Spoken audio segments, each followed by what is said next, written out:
Hello everyone.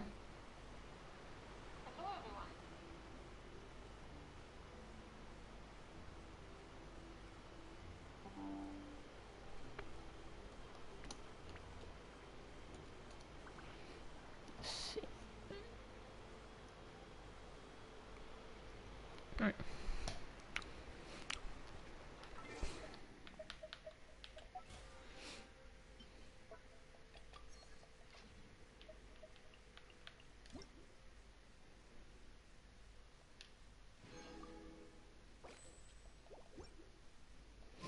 No mail recently. Let's see, event first. Can do this one.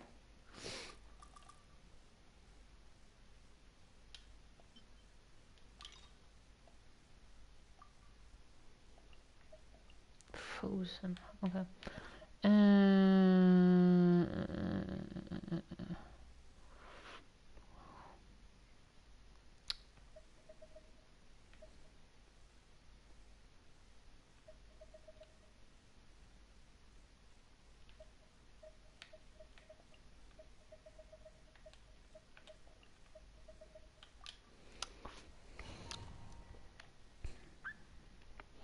What you need is like someone that casts some kind of water element like around you, and then you need someone that used the freezing skill after kind of. So you start with like water. So like now we start with water, and then we sure, and then we just move. And there you go. Shouldn't cause some frozen. Yes, it does. Okay, again. I don't know anything. This works too. This is long overdue. Take flight.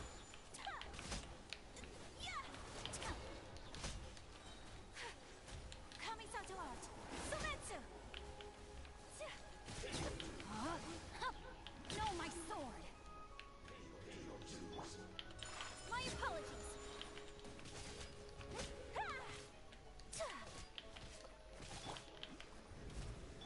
All hail.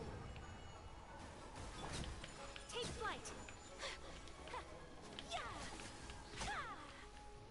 So we have some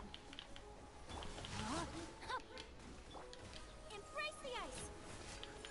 8, 9, and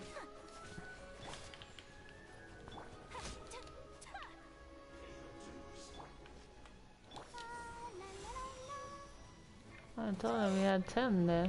No? For Rex Lapis. Rain cutter. Rain outlines your fate. Sakura swirl.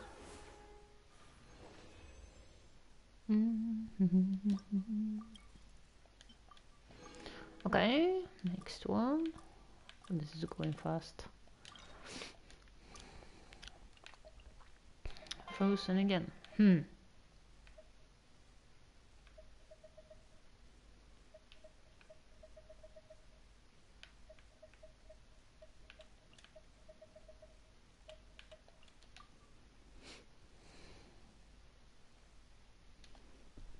Now we're starting with Ayato.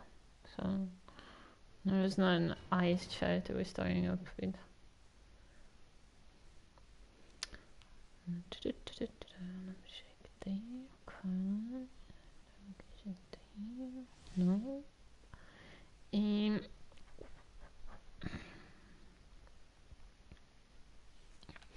Okay.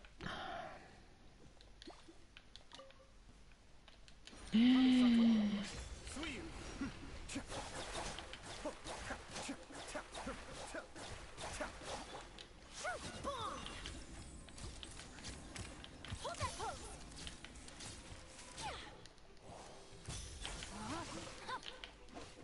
Let me weave you a verse. Rain outlines your fate. Mind the deluge. Cascade. All hail. It's better if we have. Oh yeah, better I think. Better with Ganyu and Ayato at the same time. Yeah, see how fast? Much better with Ganyu and Ayato. Huh? There we go. Now we're down to 60. We only have 2 more days. I'm only getting the Primogems for now.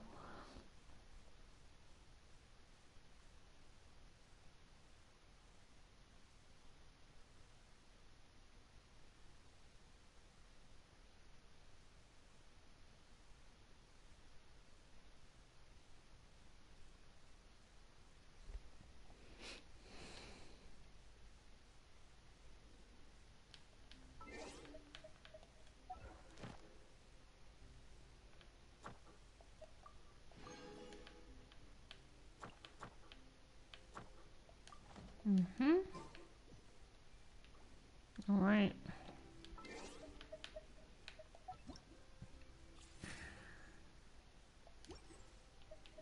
And then done, then we can continue the quest.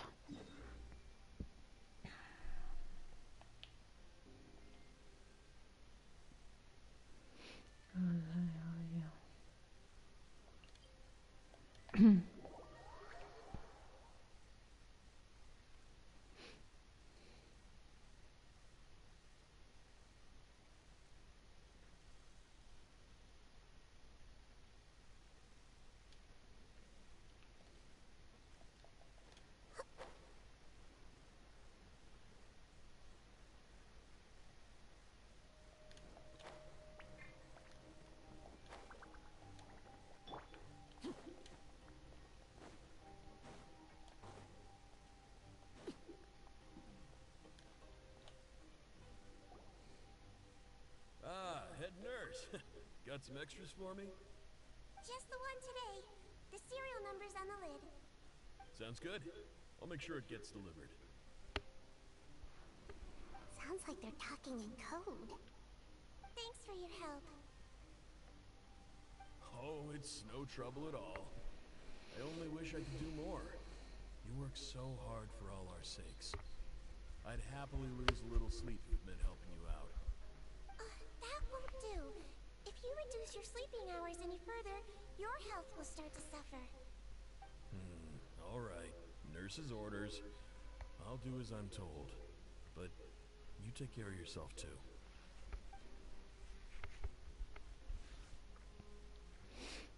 Well, I'm done with work for today. Thanks for helping out, you two. Seems like the guards and staff here have a lot of respect for you, Sea Dream. In just one day of helping you with your work, it feels like we've done a lot for the fortress. Head nurse, please, wait. I'm sorry to disturb you this late at night, but I think you'll agree. This is urgent. Okay, just relax and catch your breath. What's the matter? The guard at the observation ward, Odilon, he told me to pass on a message to you. One of the inmates there, the guy suffering from possible hallucinations, well, he seems to have made a sudden recovery, and now he wants to apply for permission to leave the ward. Already? You were right to tell me. I'll have to examine him and make sure he's well before we discharge him. Looks like we've got one job as medical assistants left. We'll come with you.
Ah, head nurse, you're finally here. I'm so sorry for all the trouble I've caused you, but I believe I've now made a full recovery. After giving it some thought, I'm sure that I was probably just seeing things. Stress-related, I imagine. I'd been working long hours, so I definitely wasn't in the best state of mind. I totally understand. Still, I have to give you an examination before I can discharge you, okay? So, take a deep breath and don't be nervous. It'll be the exact same procedure as we did this morning. We can start whenever you're ready. Again, so sorry. I was in such a state this morning, I barely recall anything. Would you mind taking me through it again? Oh, not at all. It's a lot to remember. First up, we have a little cognitive test. Just concentrate and you'll be fine. To start with, which finger am I holding up? Your pinky. Alright, all indicators seem normal. So it was a stress-induced hallucination after all? Well, we've certainly had previous cases of mental illness caused by overwork, which is why I carefully observe everyone in the production zone. I wonder how I managed to miss the signs this time. Please, head nurse, you shouldn't blame yourself. I'm just still adapting, that's all. Pushed myself too hard, and I guess I couldn't take it. Thanks for looking after me. I'll be as good as new after a good night's sleep. And if you can give me the okay, I know I'll sleep better back in my good old dorm. It can be difficult to relax in an unfamiliar environment. Alright then, you can leave the ward. I suggest you take 2 days off to focus on your recovery. I'll take you off the observation list for now. So, you're officially discharged. Great. I can't thank you enough, head nurse. Mr. Odilon, could you escort him back? Of course. I'm on guard duty in the administrative area tonight, so nothing will go wrong. You have my word.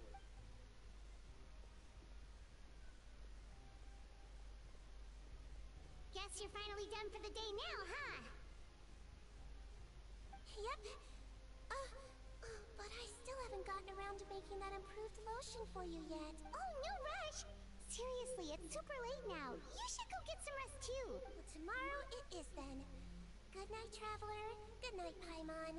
Hope you sleep well. Oh, don't you worry. We will. After a productive day of work, we're both gonna sleep like a log. Yeah, sleep tight, Sea Dream. See you tomorrow.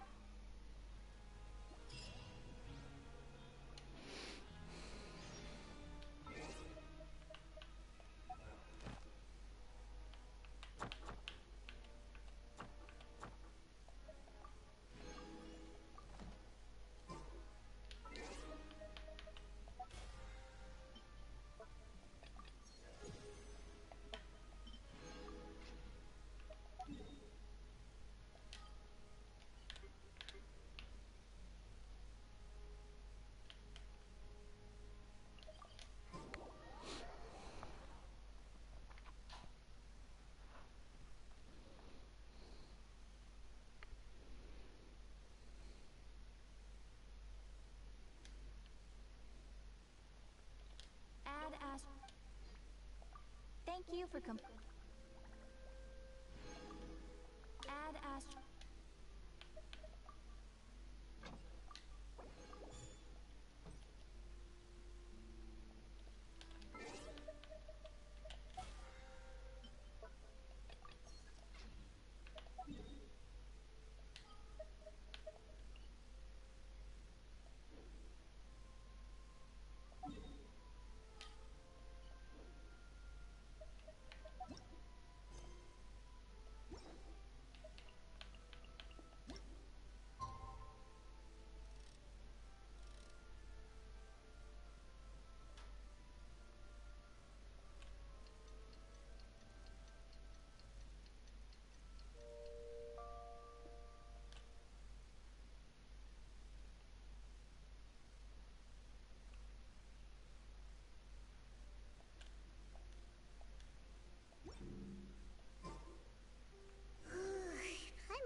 few people here for a checkup, so you might need to wait for a while. No problem. Anything we can do to help?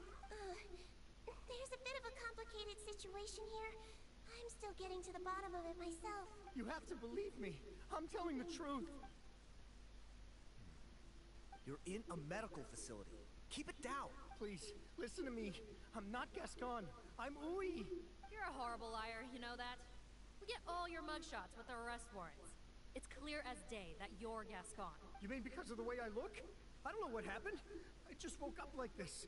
Then you guys dragged me in here for an interrogation. I brought you here to figure out what's going on. If you truly are the victim of an injustice, yelling isn't going to achieve anything. At most, it'll delay your vindication. All right. I get it. This is nuts. Yesterday's interrogations went fine. And now this. Morning, Your Grace. What's going on? Remember the case I mentioned yesterday? The one brought to me by the Marechaussee Phantom? Well, we've been questioning the inmates involved this morning. Every single one of them is claiming mistaken identity. Huh. That's even weirder than what that guy was saying yesterday. The thing is, none of them have been able to provide any evidence whatsoever to support their claims. Questioning them further got us nowhere, so for now, we've brought them to the infirmary. And we thought yesterday was as busy as it got for Siegeween. We've compiled their statements. Have a look. Perhaps there's something we missed.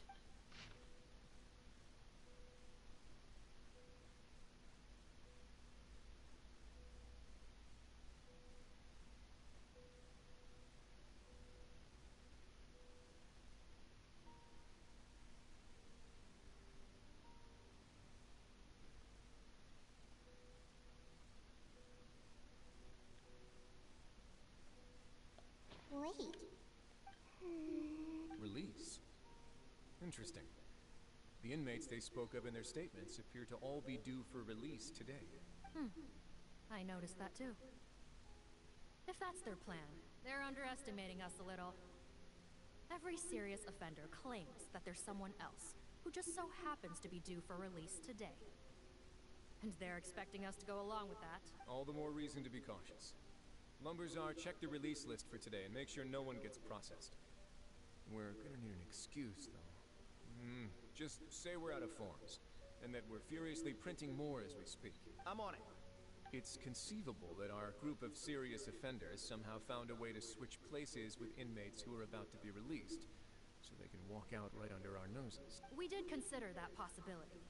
But I mean, just look at them. They match the warrants, period. How could there have been a switch? Only if they're dead ringers for the inmates due for release, I suppose. I gave you that name list yesterday to assist in your investigation. Did that help? Yes, the inmates' mugshots were attached to the list. The first thing I did was check for lookalikes, and I didn't find any. The only other thing that stands out to me is that their voices sound a little different today. But it's not exactly hard to put on a fake voice. Oh, really? What does our head nurse make of all of it?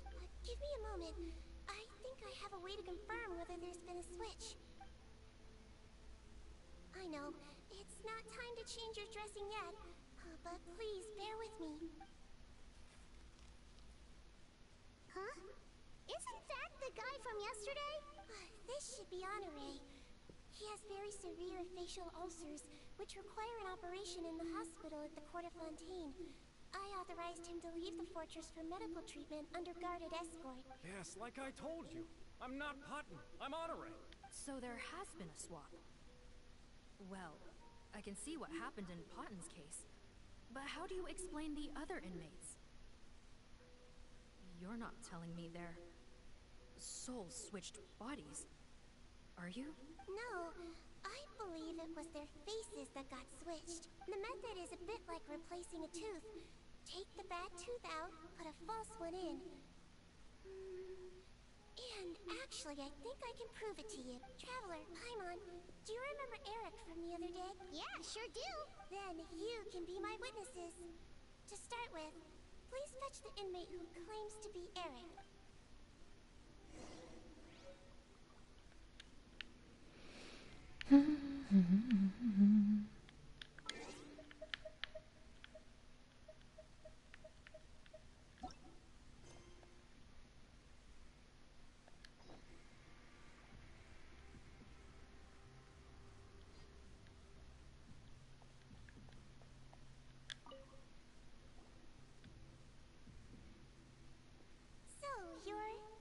Yes, head nurse. It's me. You do believe me, right? I need to do another examination on you. Same procedure as yesterday. All right. It's the cognition test first, right? So I need to concentrate. Now, try to recall if you can. The last time we did this test, which finger did I hold up? I believe it was your index finger. But that means...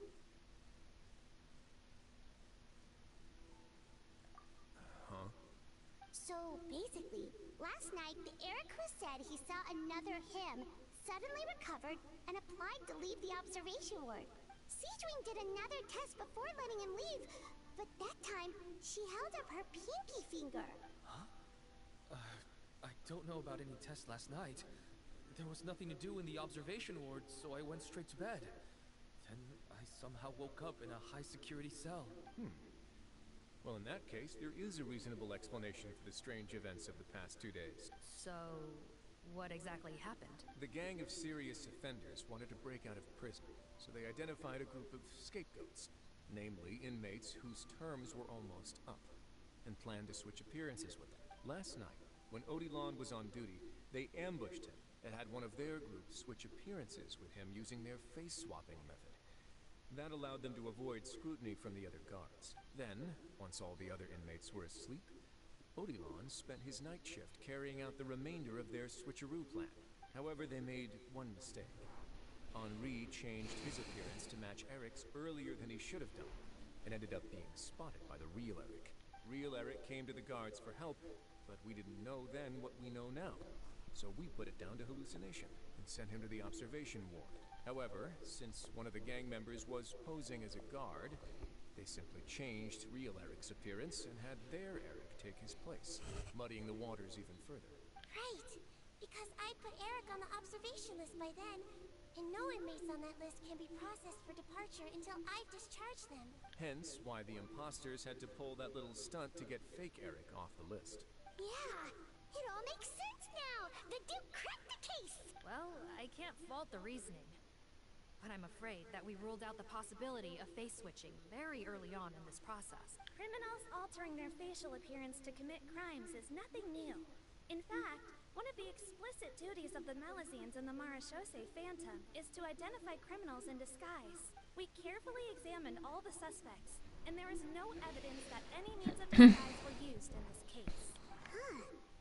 Well then, how do we explain all this? So far, it seems more likely that the gang stole documentation belonging to the inmates due for release, and are using that to commit identity fraud. Actually, there is a potion that can completely change someone's appearance. If they use that, even a Melazine wouldn't be able to detect it. A shape-shifting potion? Forgive me, head nurse, but this is the first time I'm hearing about it. If such a potion truly existed, it would jeopardize our entire investigative process at the Marechaussee Phantom. Are you certain of this? Yes, I am. But... Please, trust me in my professional opinion as an experienced clinician. At the same time, without any solid evidence, it's pure speculation. If we can round up all the inmates suspected of switching places, then have a little talk with both sides, we might just get our answer. Yep, let's do that. Okay. Well, it was our negligence that meant we had to come and conduct these post-internment interrogations. And I know it's put you out. We'll do it your way. Your Grace, bad news. I paused the releases like you asked, but we were too late. A bunch of people already got processed 2 hours ago. I checked the list, and sure enough, it's all the people who gave statements. 2 hours ago? That's before today's interrogations began. They had this all planned out. So there really was a switch after all. They really pulled the wool over our eyes on this one. We should be able to catch up with them if we leave now, right? Not if that potion is real. They can just switch faces again after leaving the fortress. And if the Marechaussee's Melazines can't even spot them, we wouldn't know where to start searching. Yikes! So we're at a complete dead end!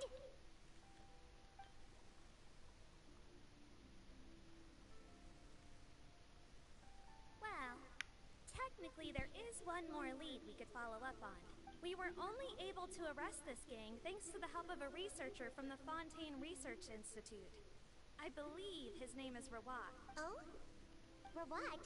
Isn't that the handsome guy we met at that skincare promotion? Handsome? Maybe from a human point of view. I just remember that he specialized in potions. One of the crimes this gang is charged with is the manufacture and sale of illicit drugs. According to Mr. Rawat, they appear to have stolen technology he developed through his research and used it in their operation. At first, he thought it was a typical case of intellectual property infringement, and he tried to negotiate with them. But once he discovered their criminal operation, he reported them to the authorities. Thanks to his report, we were able to swoop in and arrest them all in one go. What a hero! Bet that took courage on his part. No doubt. This is worth following up on. As the one who snitched on them, it's highly likely that Rawat will be targeted by the escapee. That aside, since he's negotiated with them in person before, there's a chance he'll have some additional information for us. Understood, Your Grace. My team and I will head to the Fontaine Research Institute right away. In the meantime, please keep an eye on the face switch victims for us. Of course. Miss Morgan, I'd like to come along and help you catch these criminals. Huh? Why's that? Well, I'm the one who discharged the fake Eric last night, so I feel partly responsible. Don't say that, head nurse. Your focus was on the inmates' health, and rightly so. We can't ask you to help with arresting criminals. That's our duty. I also have a more personal reason. Houghton is a patient of mine, and if I don't get a new batch of medicine to him in time, his condition will get much worse. Look, head nurse, I completely understand where you're coming from. But arresting criminals is dangerous business. And if anything happened to you, none of us can afford to take on that responsibility. Don't worry.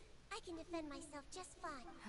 You say that, but still... If I may, Miss Morgan, Siegeween is the one who raised the potion hypothesis, and I'm sure she has far more expertise on the topic than your team. My suggestion would be to bring her with you, and if you really are worried for her safety, then... Ah, there you go, right on cue. Knew I could count on you. Okay. Well, since this plan has the Duke's blessing, far be it from me to refuse. We should head off immediately. Time is of the essence.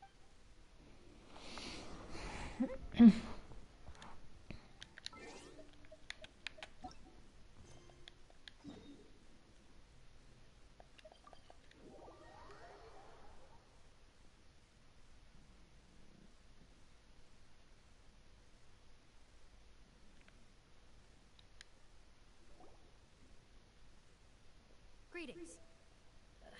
Sorry to impose, but I'm afraid we're here on urgent business. And we're gonna need you to cooperate. The Marechaussee Phantom. Let me guess, you're investigating some more illegal research?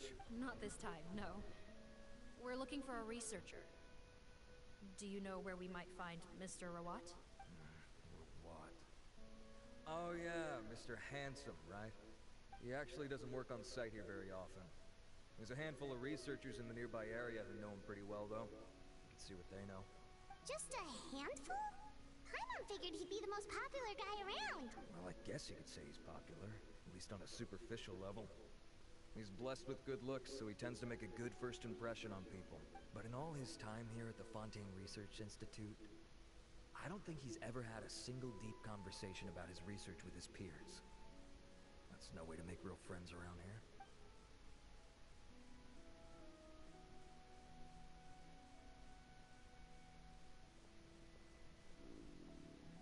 That's so weird.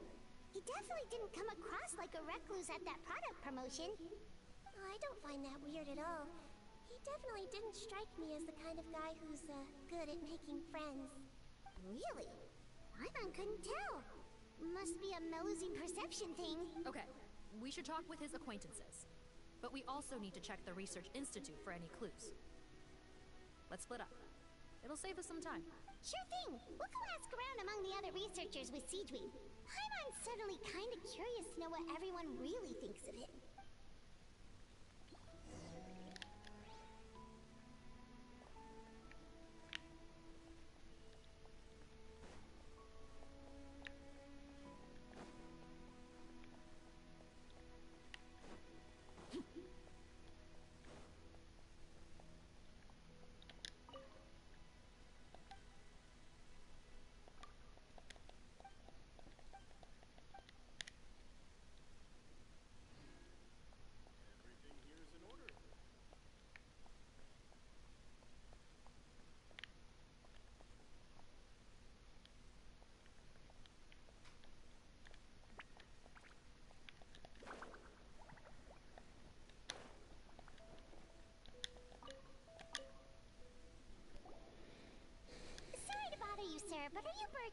Who's asking?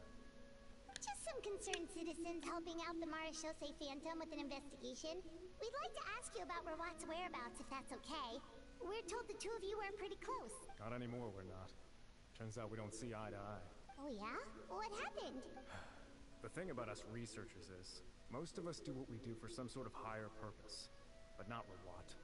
All he cared about was how to commercialize his finding. He won't even let you work with him unless you sign a confidentiality agreement first. Also, he has better control over who gets which intellectual property rights. How are you supposed to get any meaningful research done working with a guy like that? Now that I've got my own technical solution for my compressor, I don't need to work with him anymore. So that's what Rawat is really like. We'd still like to know where to find him. Is that something you can help us with? Wait, you're... Yeah, I know you. You're the head nurse at the Fortress of Meropide. Alright, then I'm happy to help you if I can. I respect the work you do. Medicine serves the highest purpose of all the sciences. Wow, turns out Seedween's got some real clout. Thing is, I have no real way of knowing where he might be. I stopped working with him 2 months ago, and I've barely seen him since. But if you want my advice, I'd say go talk to the peddlers. There's a few he meets with every other day or so. Maybe they know where he's at. Peddlers? Yeah, back when I was working with him, I noticed he met with them quite often.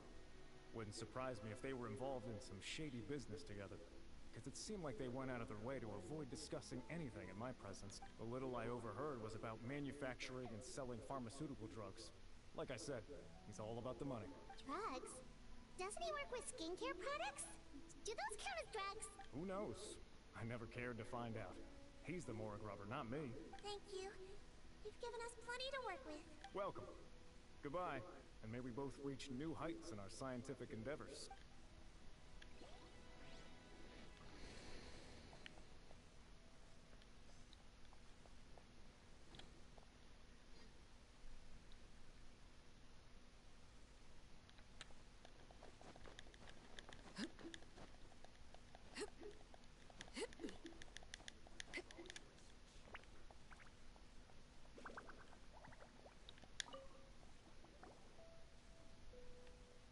Excuse us, are you Audrey?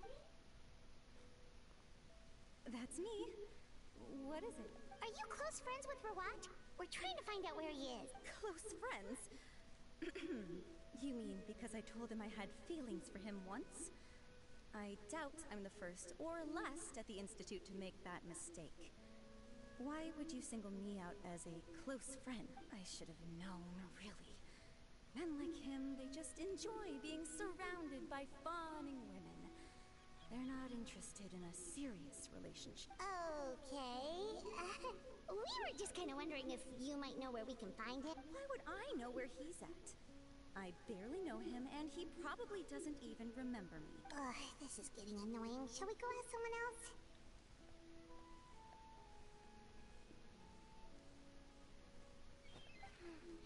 I think she knows Rawat better than she cares to admit. If we leave now, it might be a wasted opportunity. Maybe, but we're not going to get much out of her while she's in this state, are we? She's displaying symptoms common among people in love, if that's what you mean. But I know a cure. It's curable? Oh, we're still no closer to finding Mr. Rawat. Oh, by this point, he could be in grave danger. Danger? Wait, why are you looking for him again? Oh, that's right, yeah! The Marashose Phantom said that he's been targeted by some pretty bad people. We need to make sure he's safe. What? How has this happened? He seemed fine when I last saw him, and that was only a couple of days ago. Just happened to run into him, of course. Oh, I see. I see. Well, do you have any thoughts on where he might be right now? Okay, but this is purely out of concern for his safety. If he's not at the Institute, he might be at his mother's place. I heard she raised him alone, that they had it pretty tough financially, and these days she's housebound due to illness. He makes regular trips back home to check on her. Oh, okay. Do you know the address? Nope, sorry. I only found out the thing about his mother because it came up in conversation once. I was just trying to find out more about him, you know, so I could get to know him better. When I told him I had a crush on him, I offered to help him take care of his mother. And yeah, maybe that was a stupid idea, but did he really have to yell at me for it? It's like, fine, I can take no for an answer, but what's with the temper tantrum? Unbelievable. These guys only want to show you their charming, well-groomed exterior. They can't stand it when a few home truths shine through. Looks like her love syndrome is flaring up again. We need to find out Mr. Rawat's mother's address. Let's check with the Marechaussee officers when we regroup. Cool, sounds like a plan.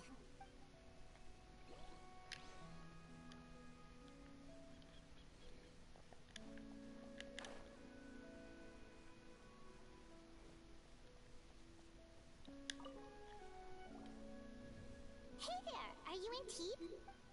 What do you want? We're here to ask about Rawat. Any idea where he might be? We were told you were pretty close with him. Close? Not sure that's the word I'd use. He wouldn't even let me use his patent. Huh? It's been a good few days since I last saw him. I don't know where he's at. Go ask someone else. Would the patent in question happen to be related to the new skincare product he developed? Yeah, kinda. Butterfly dew, or whatever he calls it. I heard he made a tidy sum off of that one. Okay, now we're getting somewhere. Keep going. Most of the other researchers here focus on mechanics, energy, stuff like that. I get why he wouldn't be interested in having anything to do with them, but I'm studying coatings. There's a huge overlap in our areas of research. Why would he refuse to work with me? I bought his product once, and noticed it contains a unique substance that might have applications in coatings, too. If it worked out, I could probably make as much as he's making. Don't get me wrong. I had no intention of plagiarizing his work.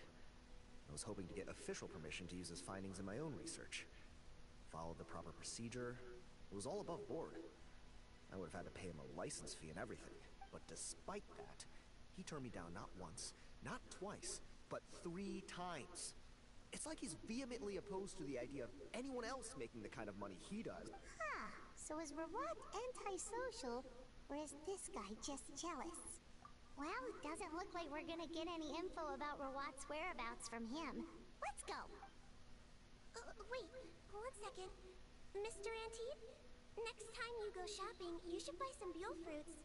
Peel the skin, steep in water, then drink.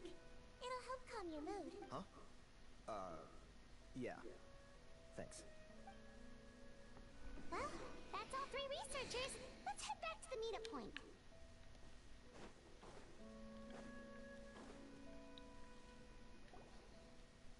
You know, Hyman started out thinking Rawat was a handsome researcher with a friendly and cheerful personality. It's such a surprise to learn that his peers have a different impression of him. So what's your view of him now, Paimon? A handsome researcher whose difficult upbringing turned him into a profit chaser with a chip on his shoulder? So your thoughts about his appearance haven't changed at all? Well, his looks are kind of a big deal. At least in Paimon's opinion. How did such a handsome guy end up being so antisocial? Even with his difficult family background, it just doesn't make any sense. You can't judge a person solely based on their appearance. Head nurse. Traveler. I assume you've spoken with the researchers. What did you find out?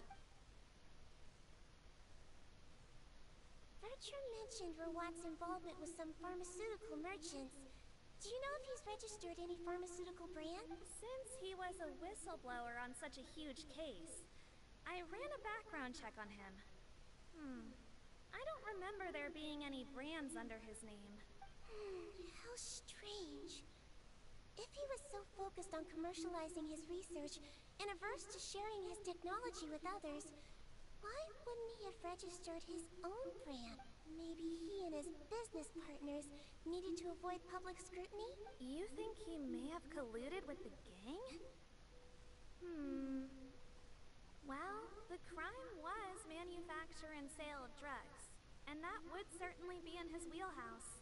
We can't rule it out. Isn't that pretty unlikely, though? He was the one who blew the whistle on Dad! Most children who come to me with tooth decay have suffered pain for a long time already, but they'll still try to hide the fact that they eat too many sweets. Grown-ups and children aren't so different in that regard. If you say so. I saw him when he came to make his report, and I certainly didn't get the feeling that he was the type to collude with criminals. Perhaps it's more likely that they were coercing him. You mentioned that he comes from a poor family. So, It's possible that the criminals approached him, asking for academic support, luring him in with the promise of riches. By the time he discovered who they really were, he was in too deep. They had leverage on him, so he was forced to keep working for them. I've seen it happen many times before. That does make a lot of sense. It would definitely explain why he was so unwilling to cooperate with his fellow researchers. No wonder he's so unsociable. He must be on edge all the time with a gang of crooks breathing down his neck. In that case, the situation could be worse than we thought. If Rawat was working with the escaped inmates, they're sure to know more about his whereabouts than us. Oh, there's a good chance they'll get to him before we... Based on the information we've gathered so far, he was last seen 2 days ago. If no one's seen him since, maybe we're... too late. 2 days ago? So he went missing right after that product promotion. That was the same day he reported the criminals, too. Not a good sign. Don't worry, everyone. I believe we still have a chance. Since he disappeared right after blowing the whistle, it's likely that he's gone into hiding. Yeah, he must have been worried that they'd come for him. All the more reason to find him as soon as possible.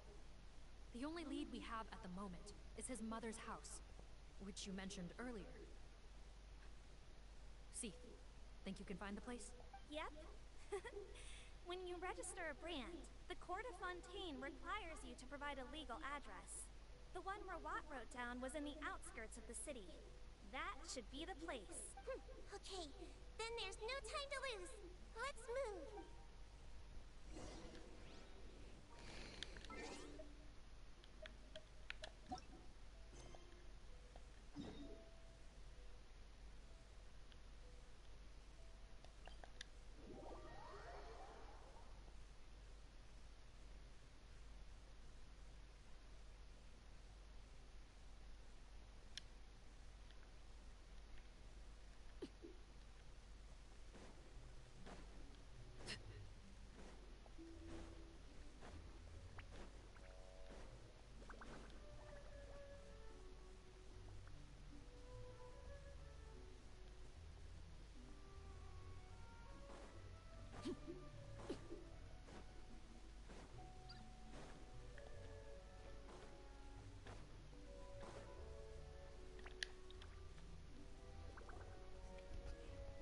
All right, this should be the house.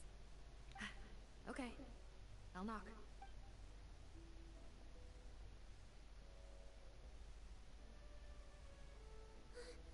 Sounds like whoever's inside has restricted mobility. It seems serious. What's the fastest way to get this door open? Break the door down? No, I'll handle it. Let the expert deal with it. There'll be a mountain of paperwork if we damage a citizen's property.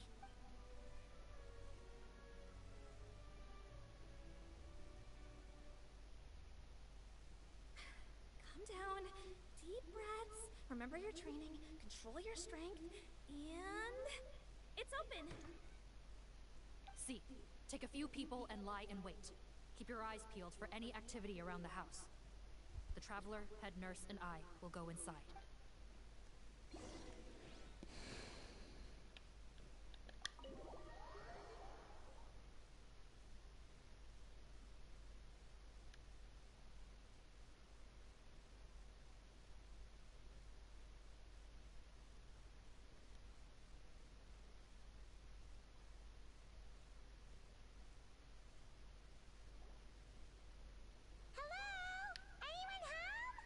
Oh, there.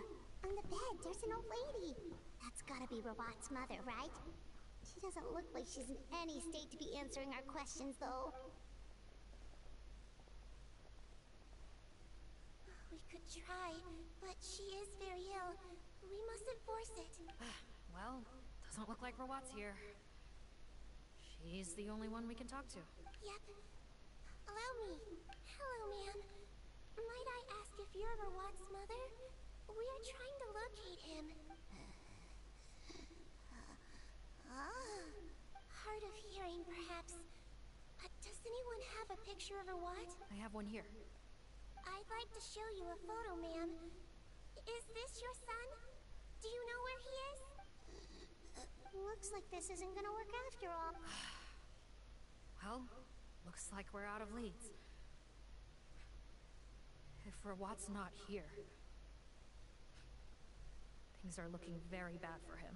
Is it possible he could have avoided returning here because he knew he'd be in danger? Maybe. But if so, where do we look next? Maybe we should take another look at the Institute. Yes, so? I suggest we all return there now. We found a good amount of useful information the first time. But perhaps there's something we missed. This is our last hope. Sorry, officer, but could I stay here for a while? This patient requires some care. Of course. Traveler, stay with the head nurse. You're technically here as her assistant after all. Also, I'd like some Marechaussee members to stay as well, and keep an eye on the area. Why's that? If Rawat knows how serious his mother's condition is, he will return. Got it. Okay. I'll tell the squad members in hiding to stay put and keep a lookout. Thanks for helping me out yet again, Traveler and Paimon. No problem. But when you say her condition is serious, do you mean... Yes. She's barely clinging on to life. Oh. Let me take care of a few things first. Could you pass me the towel over there? Yeah, of course.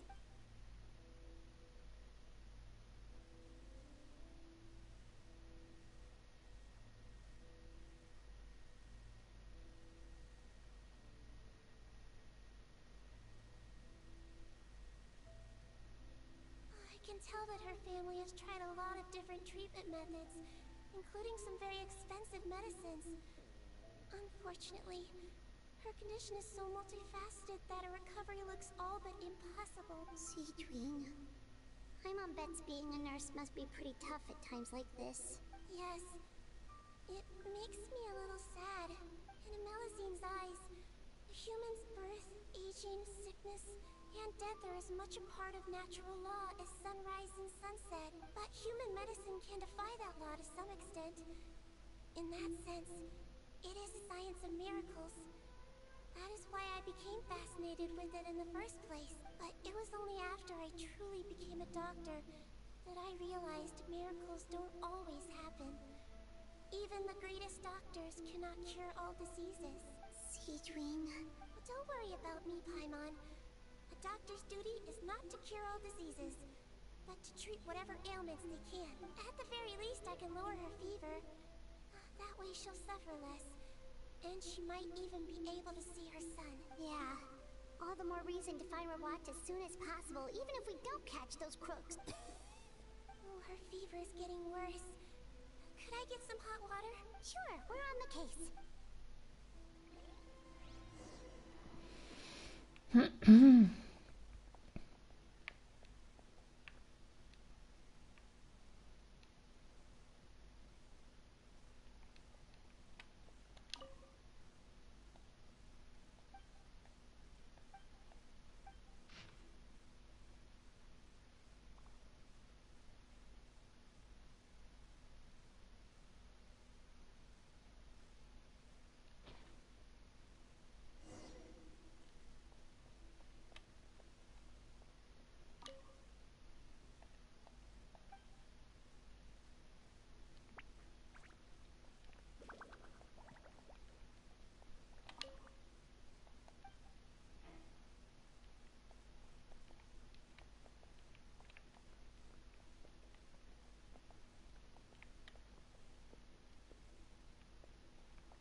Found the hot water? Sure did. And look what else we found. Judging by this journal, it seems like Rawat has a private lab. There's a good chance he could be there right now. We gotta go tell Officer Morgan right away. Oh, that's great news. But hold on just a moment. The wet towel is ready. I'm giving you another injection. Are you feeling better now?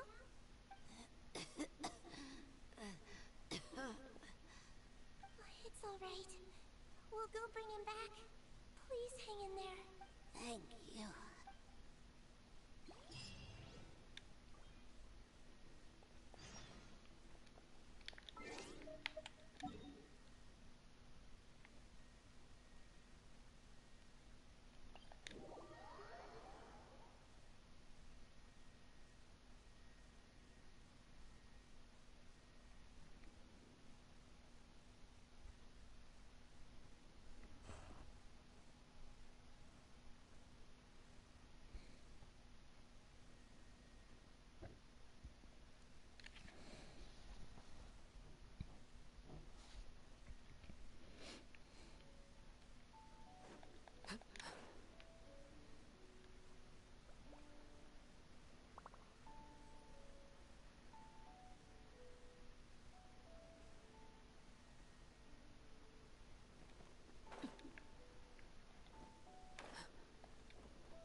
We came as soon as we heard the news. I can't believe we were so careless. The most crucial information of all was hiding right there, in that room. We missed it. Don't blame yourself. Right now, we need to focus on finding a way in. There's a mechanical door over here. Hopefully the instructions in Rawat's journal will help us open it.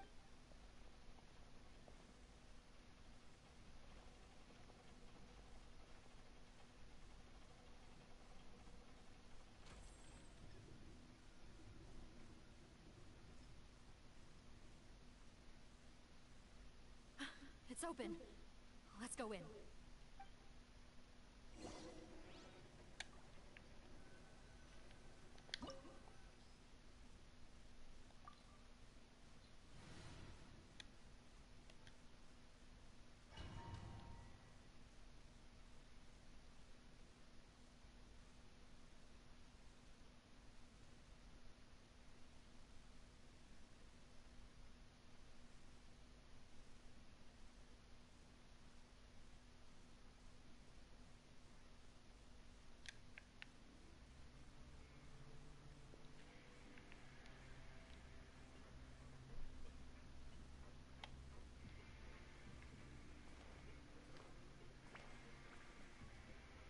How did they get in here?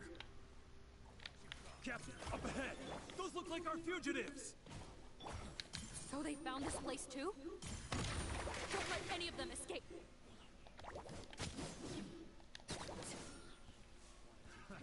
Another test subject. I see everything.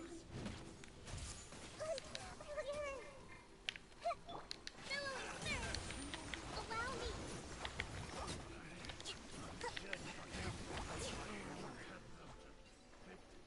The wrong test subject.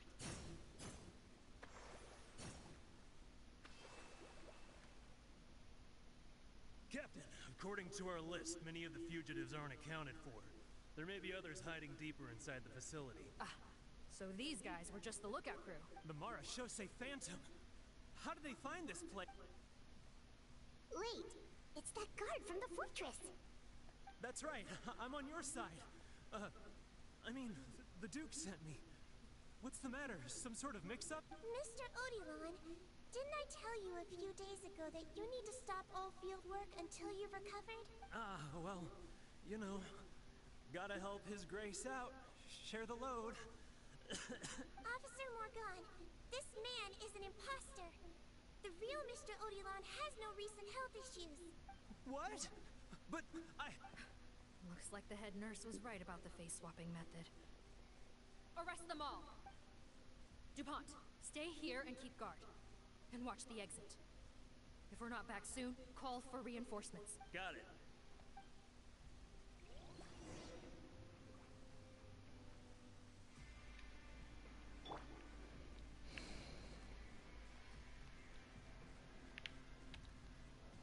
Ah, it's like Dupont, Dupont. Oh my god, this is like Tintin. Dupont, Dupont.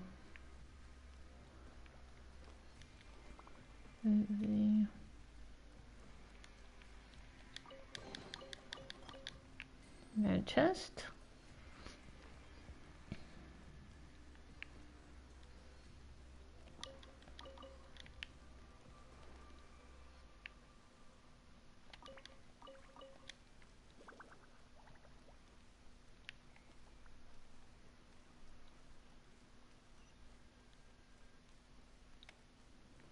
Yeah. Okay, we have to go down. What's down here? Wow, there's like a gate here.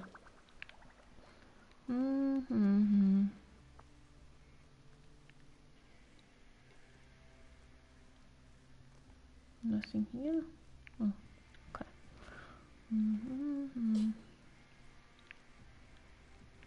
Nope. Okay.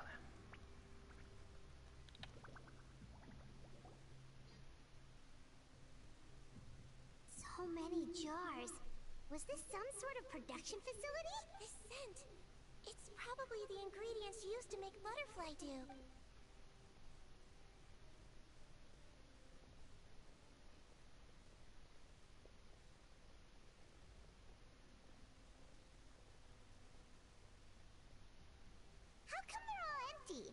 it sell so well that he ran out of supplies?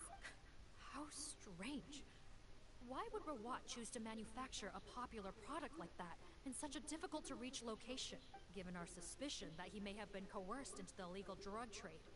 I would have thought that any production facility we find here would be used for illicit purposes. Perhaps Butterfly Dew is itself an illegal drug. Do you have any evidence for that claim? No, just a guess. We need to find Rawat as soon as possible. He has all the answers we need. Understood. Well, let's not linger here. Let's go. Come on.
Flood?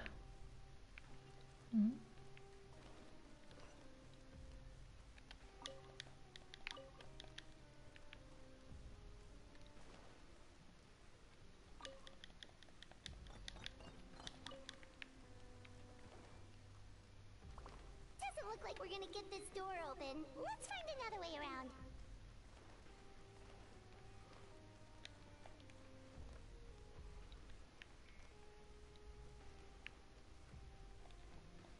This one's closed too.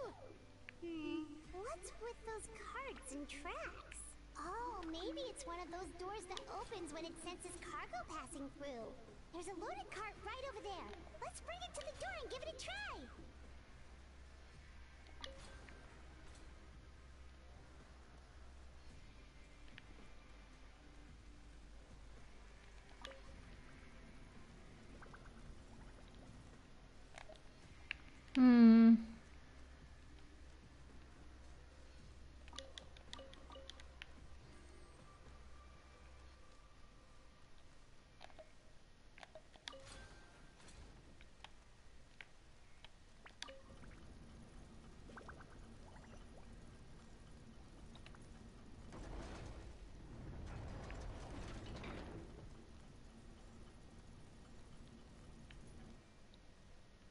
A chest.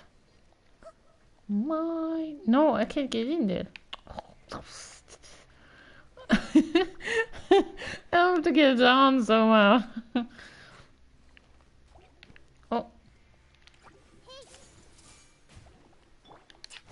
Rusty, rebuild. Taurus, bring refuge.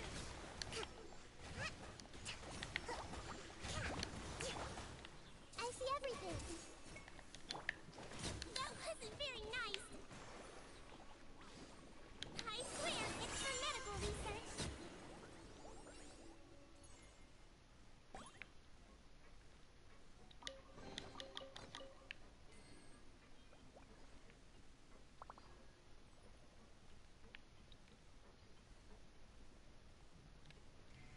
Oh, wow. What happened now?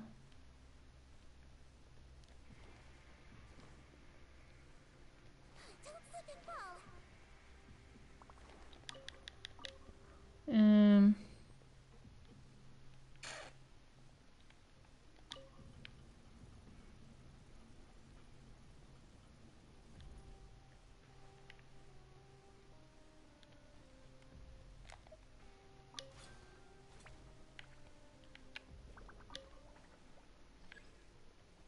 Can I perceive the tracks are not connected? Oh, okay.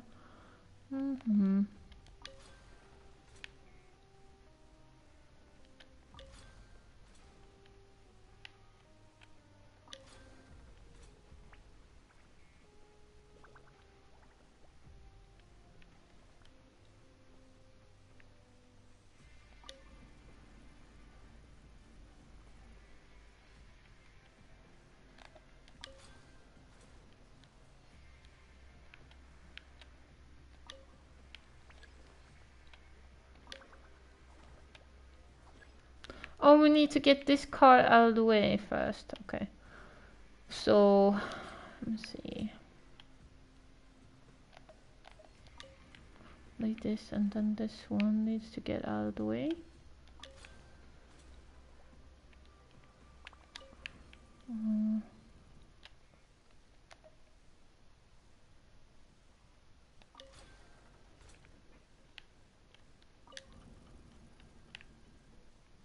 Alright.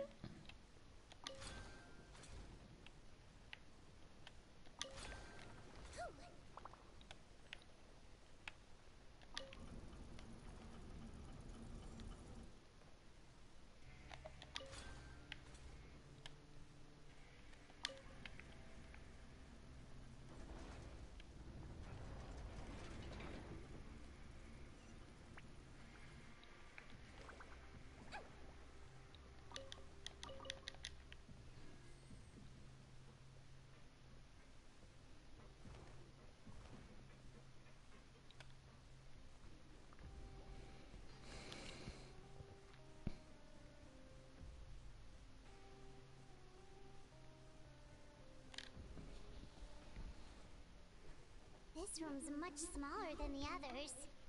Judging by the implements on the table, this looks like a potion-making lab. Head nurse, over here.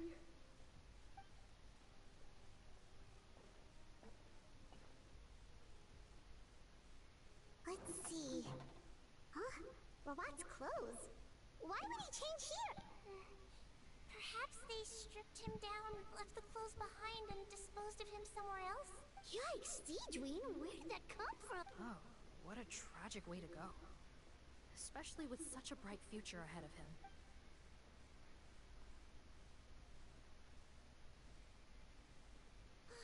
There's a path leading further on, Officer Morgan. Let's keep up the pace. Oh, there's actually some form of thing here.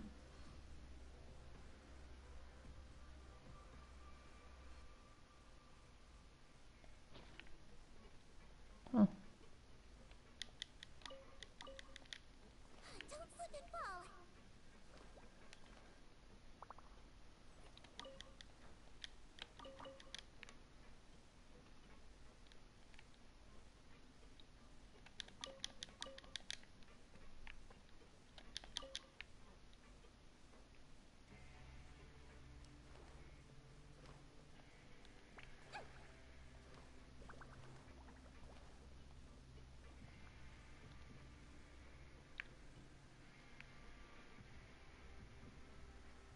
Here's the chest. What?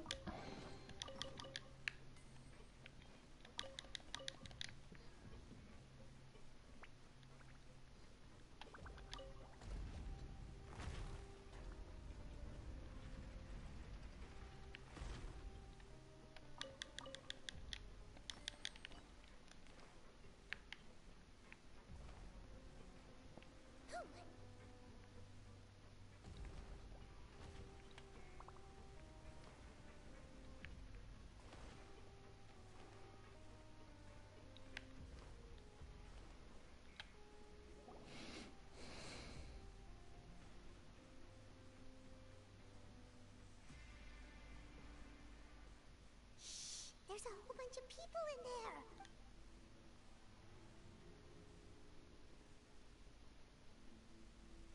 Are you serious? You're telling us that within a day, our faces are going to rot like yours? Fontanian physiology changed dramatically after that great flood. And it's not as compatible with this face-changing solution as before. The side effects are as you can see. Why didn't you say anything before we all used it? Look, my plan got you all out of prison, didn't it? You'd have much bigger problems to worry about right now if the Marshal Say Phantom found out about your other crimes. Consider an ugly mug getting off lightly. You're just lucky we didn't leave you in there after you disappeared on us with no warning. We only let it slide because we're former partners. And now you have the gall to pull a stunt like this? Partners? Make no mistake, each of us is only looking out for himself. If you place too much trust in others, well, I'm afraid that's your problem. You hid things from me too.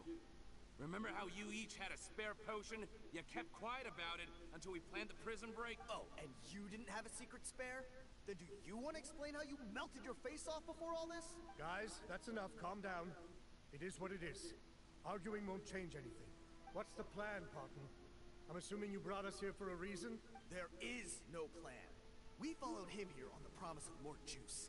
But it turns out there ain't a drop here. Besides, what does it matter now anyway?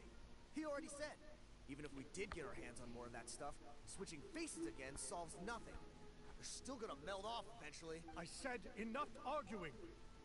Parton, tell us the plan. The most practical solution is to continue using the potion. Keep switching to a new face before the ulcers can start forming. Are you kidding me?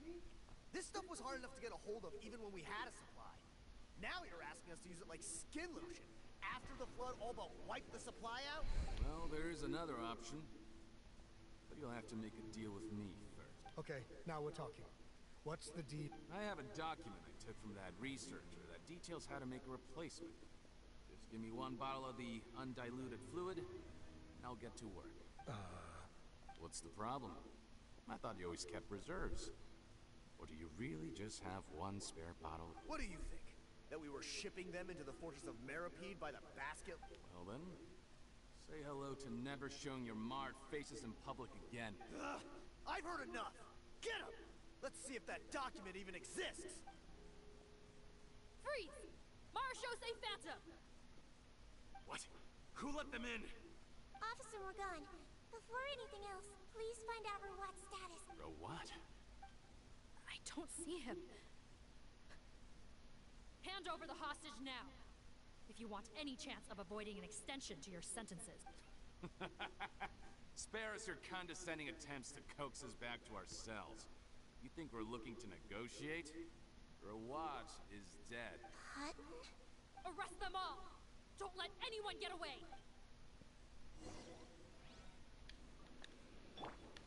Hey!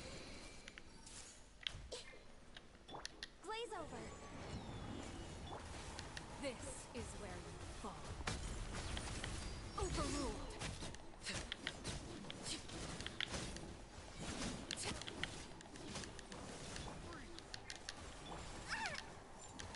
Covenant of the Deep! Allow me.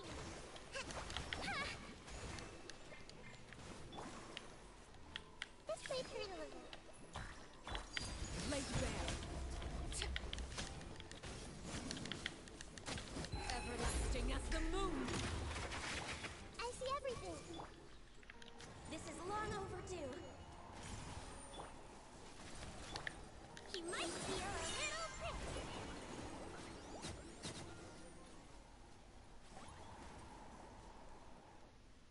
Huh.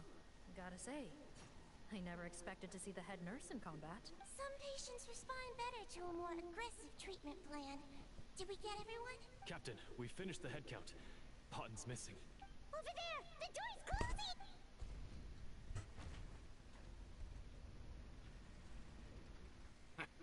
One group trying to arrest me, another trying to hunt me down. Good. I gotta kill two birds with one stone. How did he get up there? There must be a secret passage somewhere. Find it! Don't waste your energy. I already sealed it off. How naive. We have more people outside. If we're not back out by the agreed time, they'll come to our rescue. Well then, you'd better hope they get here in time. There's some kind of gas leaking from the pipes. Be careful. It's poisonous. This is our distribution center, where we store the product derived from our source solution. We had to use special fire prevention methods to prevent contamination. The pipe network here was designed to emit a gas for firefighting. One little modification later, and it makes an efficient death trap. Why would you do this? Your partners are here too. Oh, please. They can't supply what I need. They're of no further use to me. Besides, I can't have them exposing my potential whereabouts. He's a maniac! Come on, we gotta find a way to open that door! Go ahead. Struggle in vain. Once the last of you croaks, no one will ever find me again. So long! Are you sure you're ready to leave, Potton? You haven't changed your dressing today. You can't cure my face. Just give up. And what if I could? Nice try. You're just trying to stall me. Don't you worry about me. I'll find a way to cure my face once I get out of here. Oh, I doubt it. After all, Fontanians can no longer dissolve in primordial seawater. What the? How did you... The key component of the face-changing potion is the fluid left behind by dissolved Fontanians. Yeah, I figured that. Water, but it has some unique elements. Because they said the flood, right? So primordial seawater should be. Flood, all Fontanians were oceanids, physiologically speaking. A potion made from that fluid could dissolve and reconstruct the face of a Fontanian in much the same way as hydroidolins change form. Theoretically, it could give someone any appearance they wished. But since the flood, Fontanians have become true humans. They can no longer provide the source material for this potion, nor reap its benefit. Are you saying this potion is made from Fontanians dissolved with primordial seawater? Then their crimes are far worse than I thought. How could you know all of this? No, wait. Of course! Well, well. So that's why you have a human appearance. It also means that I have a formula you're unaware of. The air's getting thicker. It's getting hard to breathe.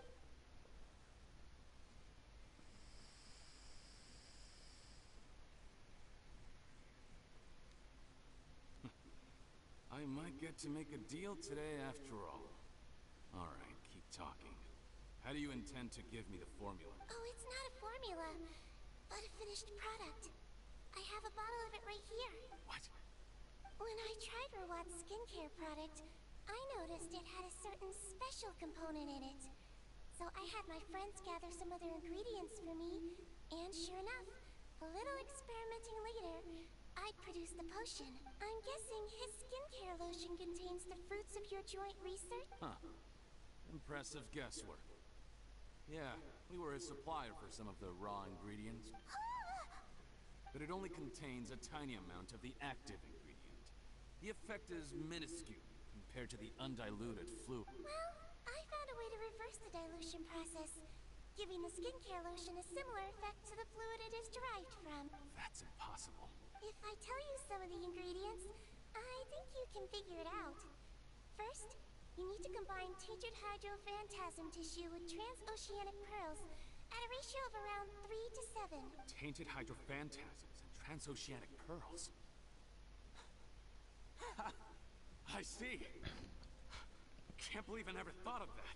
So, can we make a deal? Sounds good to me. There's a delivery pipeline beneath this window. Drop the potion in, and I'll release you all. Nope, not trusting you that easily. You're like those naughty kids who try to hide their illness. Open the sluice gate first, then I'll hand you the potion. Even if you're not bluffing, your potion won't cure my face permanently. You really think you have any leverage here? I'm not closing the valve this time. Clock's ticking. Fine, then I'll just stand here with the potion in my hand. And when I faint from the poison, I'll drop it and it'll be destroyed. No.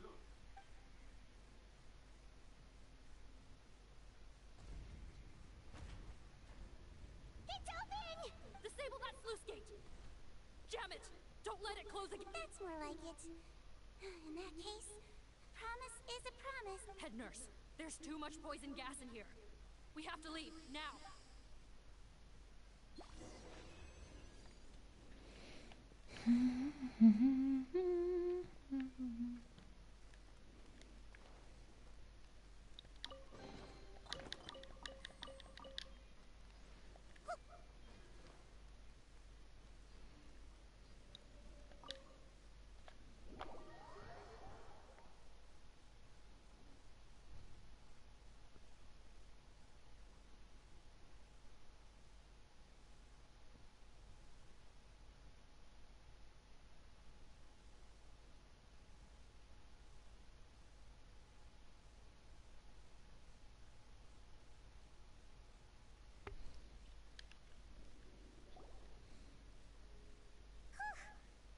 too close. That button is a real nasty piece of work. Oh, don't be too quick to sit down. Moving around a little will help relieve the soreness. Same goes for you, Traveler. Oh, but Paimon, you should be fine, right? Flying fast is pretty tiring too, actually. Anyway, that's not important right now. Paimon's still shocked to learn that there's a whole criminal operation going on behind that skincare lotion. Shame I ended up giving the improved version of Potten after finally making it for you. I'll make you some more, I promise. No, please don't. Paimon doesn't want to use that stuff anymore. Still, it was a pretty good job that Paimon wanted to buy some in the first place, huh? It ended up saving everyone's lives. That's gotta count for something. Yeah, Paimon was just kidding. Head nurse. I've done a final head count of our team and the criminals. Everyone's here and doing fine. We're ready to escort the fugitives back to the fortress of Meripede. It's a shame that we didn't find Rawat. At this point, I'm afraid he's probably deceased. What a horrible bunch. Especially that Potten guy. If he hadn't made good on that deal, we'd all be dead because of him. No, we wouldn't. I always keep a whole bunch of antidotes on me for emergencies. And one of them neutralizes that poison gas. We'd have been fine, even if you hadn't opened the gate. What? Then why did you give him the potion? If this is true, I must concur. Sorry to be blunt, but I think you made a bad decision by handing him that bottle. If he changes his appearance and flees Fontaine, it's unlikely that we'll ever find him.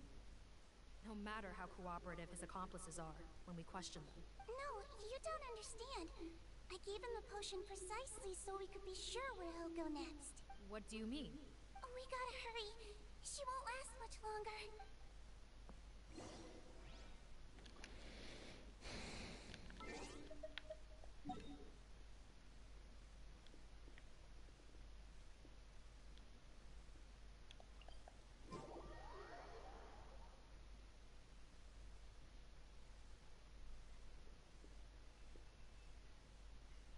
So pollen is about, or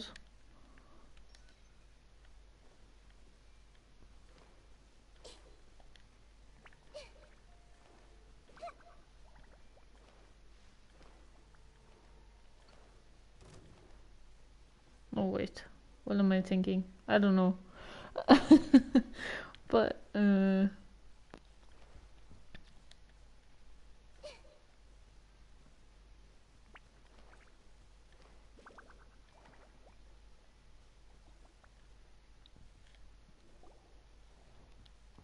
Don't move a muscle. I might be short, but I pack a mean punch. Captain, you're just in time. While I was lying in wait, I spotted this crook snooping around, trying to find a way in. So I detained him. Whoa. His face. Are you... Potten? So this is where you were heading, huh? What? This is how Potten looked before his face was marred. His current appearance matches the mugshot on his arrest warrant. I see. Wait, so what's going on? Wasn't the whole point of the potion to disguise himself and escape Fontaine? Why would he change back to his original face and run right into our trap? Enough of this nonsense. Let me in. You better pipe down.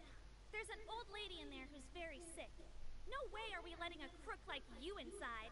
To heck with it. Listen to me. I'm Rawat. That's my mother in there. He's gotta be lying, right? Rawat was a victim in all this. He was forced into it against his will. How can he and this monster be the same person? Forced against his will. That's the funniest thing I've heard all day. Heck, when I was being coerced, everyone thought I was colluding of my own free will. And then when I actually became a criminal in my own right, you all suddenly thought I must be under duress. Amazing what a difference a handsome face makes. Save us the speech. Explain yourself. You want an explanation? Fine. I'll tell it how it is. When I was just Potman, the whole world treated me with contempt. Ew. What do you want? Get away from me. Women despise me. Collaborate? You don't look like much of a researcher to me. My peers scorned me. Mr. Potten, was it? I'm most interested in your research. consider my offer carefully. I doubt you'll find other investment opportunities. Only villains would work with me. You want out of the game? Forget about it. Turns out, I slipped up a little. Left your picture with some Marechaussee Phantom officers. Easy mistake to make. Now they've listed you as an accomplice and drawn up an arrest warrant. So I suggest you put any thoughts of running away to rest. If you get caught by the guards for being in the synth business, you ain't never seeing the light of day again. There was no way out for me until I could stop being Cotton. Mr. Rawat, I have something I'd like to tell you. I became popular with women. This new potion you developed is fascinating. Genius, in fact. Would you consider working with me? I'd be happy to sign a licensing agreement. My peers looked up to me. I'm very interested in your research, sir. You must no doubt have offers from countless investors. So far be it for me to ask for a full collaboration, per se. I merely wanted to express my interest. No pressure at all, naturally. And the villains even began to fear me. Becoming Rawat showed me what a superficial world we live in. But I did not hold a grudge. After all, this superficiality could be made to work in my favor. Or so I thought. But alas, the world seemed bent on finding a reason to make me despise it. Mother, I'm back. How are you doing? Who are you? I bought the best medicine Mora could buy, but nothing would cure her illness. In the end, I hoped she'd at least be able to see her son one last time before she passed, but when everyone else rejected me, the only person who cared about me was my mother. Then, when I became a rising star in the Fontaine Research Institute, I was unrecognizable to her. I have to let her see me again. Even if it means donning my own wretched, ugly fate. Well, is that enough explaining for you? Now do you understand? Let me inside already! Have you ever considered if you'll even be able to look your mother in the eyes? After what you've done, you found a way to completely change your identity. You could easily have escaped from them. But no. You chose to keep working with them. Why would I want to give up on such a lucrative business? The profits were dozens of times that of the synth business, and it was all above board. So you kept being a villain just for the money? Villain? By what standard? Is doing evil deeds really what makes someone a villain in your eyes? Or does it all come down to the way they look? None of you saw a villain when I was wearing my other face, did you? You have no right to judge me. You're all just fake people living in a hypocritical world. I regret nothing. My mother would understand. You're a villain to the core, but especially that tongue. Honestly, I don't see a villain when I look at your current face either. Don't humor me. You don't seem surprised by my confession in the least. How long have you known the truth? I didn't know anything for sure until you chose to take that potion bottle and spare our lives. But if you're asking when I started suspecting you, it was the first time you came to see me at the infirmary. I had to confirm my suspicions. That's why I chose to join this investigation. Are you kidding me? A young, promising researcher and a wretched criminal? What on earth gave you the idea that they could be one and the same person? Well, there were no visual clues. This potion's face-changing effects are very powerful. Even as a Melazine, I couldn't see through the disguise. But I believe I understand humanity a little better than most of my kind. Humans have certain fundamental qualities that do not change with their appearance. Fundamental qualities, huh? So you think you're the one who's seen through me, do you? Most people probably don't know this, but I think I can guess what your deal is. Melazine constitutions are very close to that of water. So it stands to reason that the potion should work on them too. You use it yourself, didn't you? That's why you have a human appearance. Siegewien? Yes, you're right. I'll bet it was back in the days when Melazines were discriminated against because of their appearance. It was either carry on living in the gutters as part of an alien race cast out by humanity, or become the head nurse of the fortress of Meripede, revered by all. Not a hard choice to make. It's a no-brainer. So you see, You and I were the same. And I'm the one who saw through you. That's not important right now. You came here to see your mother, didn't you? Well, I can grant you your wish. Huh? Head nurse. I'm not sure that's a good idea in his current state. Don't worry. Back in the warehouse when I traded the potion for our lives, I was doing it to test him. He was willing to risk sacrificing his only chance of escaping capture by opening the gate in exchange for the potion. Also, he could see his mother again. If nothing else, his concern for his mother is genuine. I see. So before you arrest him, please allow him to see his mother one last time. The Traveler and I will accompany him. You have nothing to worry about. All right. I understand. Oh, this is sad. Let's see.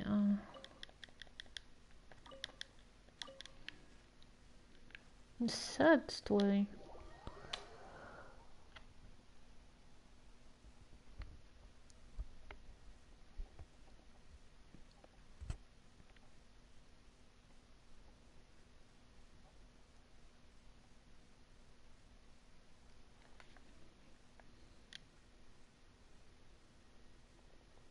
Mom?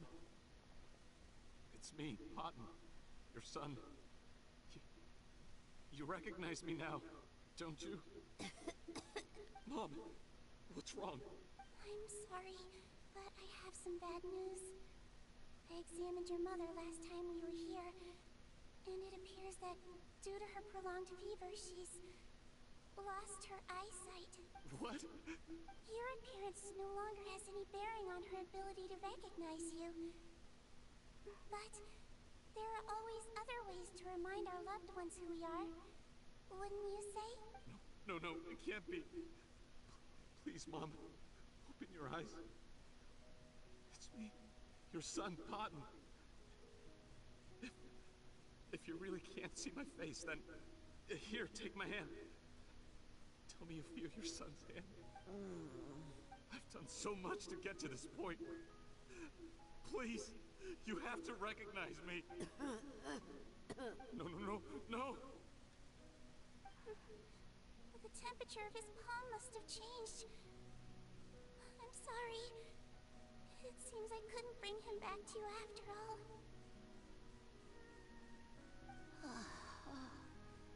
It's you. Thank you. Of course. Mom, why will you answer her and not me? Why? No more questions, Martin. She's gone. Mom? I'm sorry to say this, Martin, but you and I are not the same.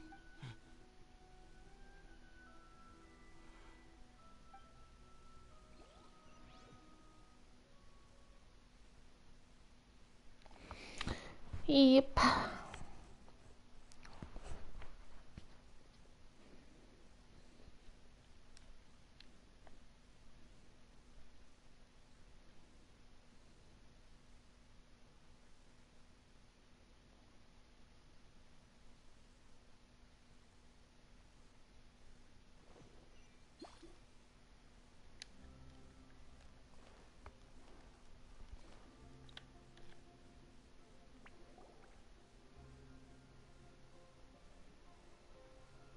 The wait is over, everyone!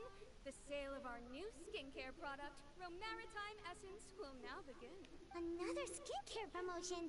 And it's selling as fast as last time. Wonder what people would think if they knew what was in the last batch. Oh, Seedween's here too! Hey, Seedween!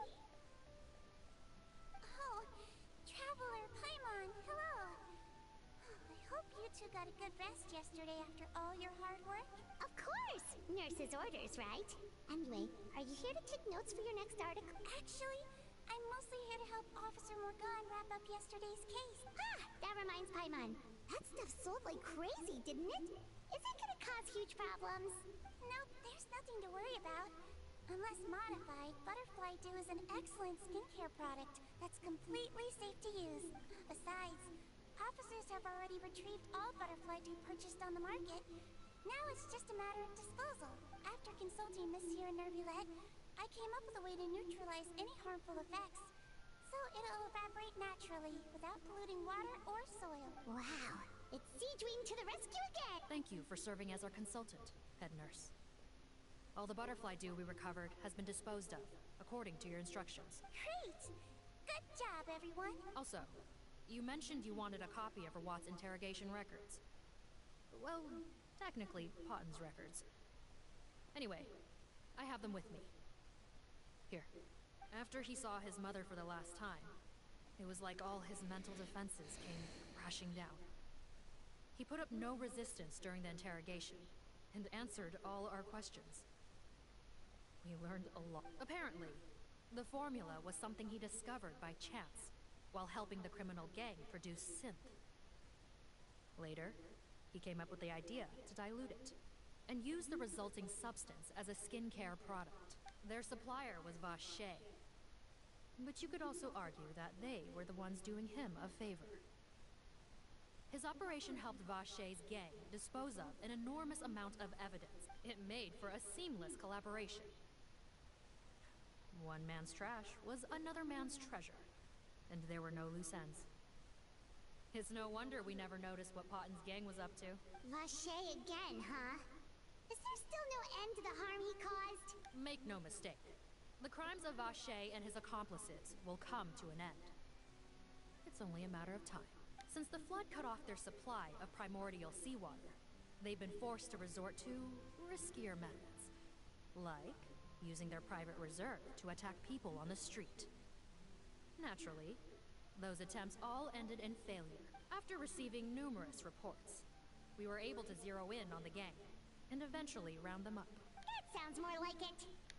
Based on what he told us in his confession, we pretty much had him backed into a corner. Even though he made a point of distancing himself from the gang, while disguised as Rawat, he tried to throw us off his tail by reporting his accomplices, giving him enough time to transform back into Potten and see his mother one last time. But there was one thing he hadn't anticipated. Even though Potten had been missing for a long time, we were very much still on the lookout for him. So, the moment he appeared in public, after changing back to his original appearance, we caught him. So he tried this once before, huh? Guess he really did want his mother to see him again. But in the end... Looking at the interrogation records, it seems like he spent the first sum of money he earned as Rawat on his mother's treatment. Yes, which is why I suspect that his initial motive for using the potion was not personal greed, but a desire to become somebody who had the power to save her. Even so, he went too far. In the end, he got what he deserved. I understand. Thank you for bringing me these records. Why did you want them anyway? Potten was one of my patients, so I need to put together a medical file for him. My teacher always stressed that a person's life experiences are just as important to their file as their medical history. Why are you still treating him like your patient? Isn't he kind of beyond redemption now? Well, that may be true, but a patient is a patient, regardless of the choices that bring them to my care. One last thing, head nurse. Please keep everything you know about this potion a secret. It would be for the best if most of Fontaine knows nothing of its existence. I know my fellow officers and I will be able to sleep easier if that's the case. Of course. Not to worry. Thank you for understanding. So, Seedream, did you really use that potion yourself? Why do you sound so surprised, Paimon? I told you all about it. It was quite a while ago now. You mean that story about the witch and the potion? So it was really, actually, genuinely a true story? Yes, it really actually genuinely was. But... I know. There are some secrets I can't tell anyone about. But considering everything we've been through together, I know I can trust you with them. Before I tell you though, could you follow me somewhere? I want to pay my respects to an old friend. Of course!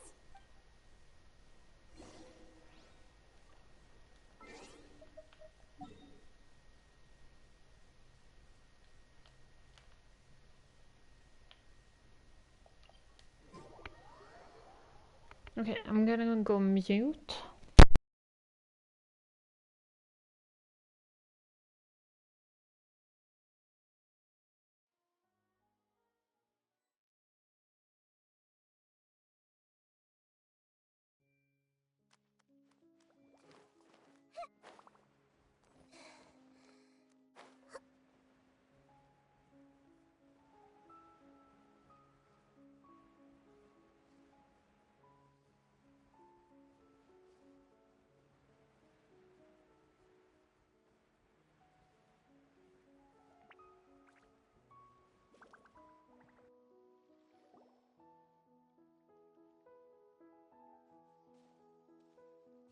Oh, Nervalette and Risley, they're here too.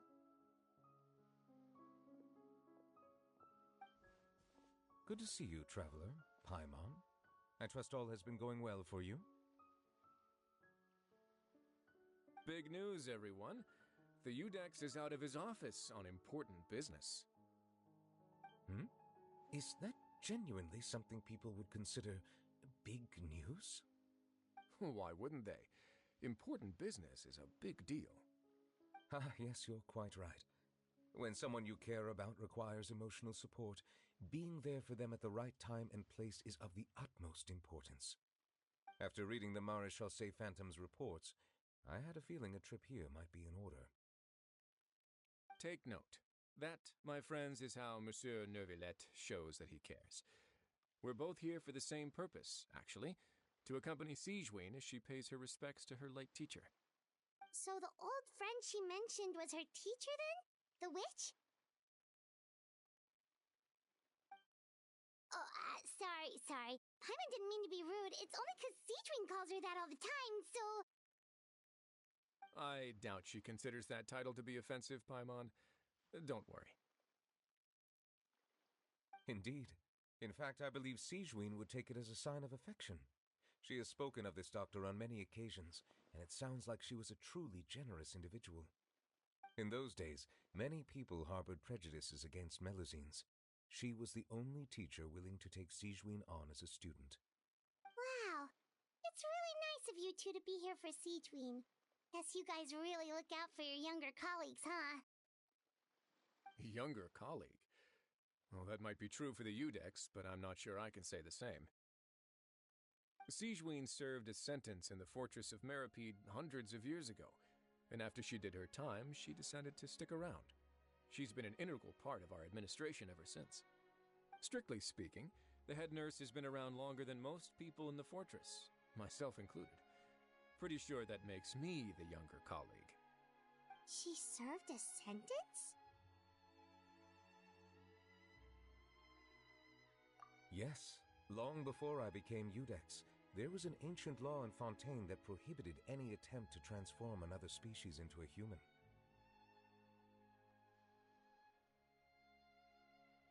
Initially, I and most researchers believed this law to have been imposed due to ethical concerns.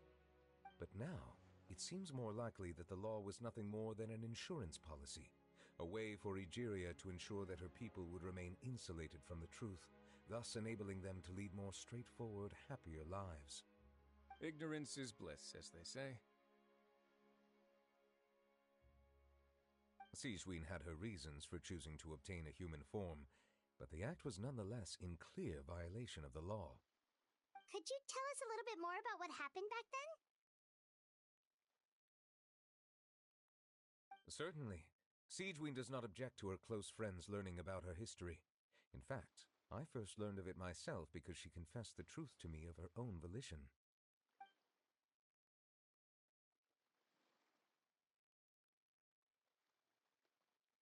Even with their daughter so ill, they kicked you out? Stubborn as always. And prejudice isn't a disease I can cure either.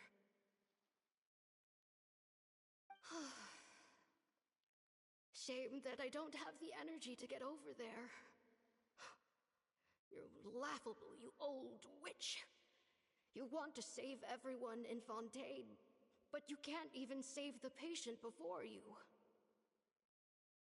Master, what are you... I discovered a strange disease, one I suspect that every Fontanian suffers from. But without witnesses or proof, no one will believe me. I had no choice but to experiment on myself to find a cure, but I hit a wall. And as you can see, it took a wretched toll on me. Then I'll find a cure for you, and then you can go cure her. There's no need. I am beyond saving now. There's nothing you can do. But, Master... As I said before, a doctor's duty is to treat whatever ailments they can. I know, but they don't trust me at all.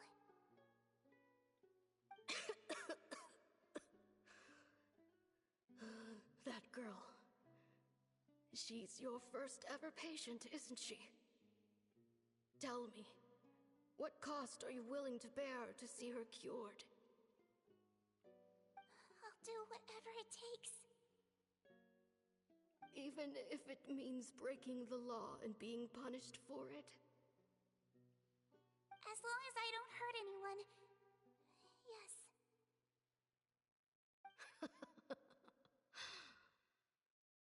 Spoken like a true student of mine. Then I shall make one more final gamble. And see my experiment through to its end. Leave me for now, and come back in 2 hours.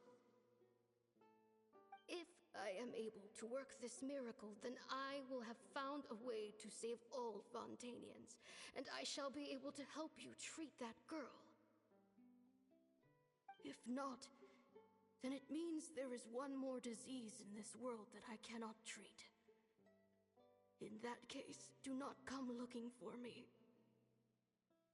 I will leave you a parting gift. An accidental discovery happened upon through my study of this strange disease. It has little use, but it will at least help you cure this one patient you can reach.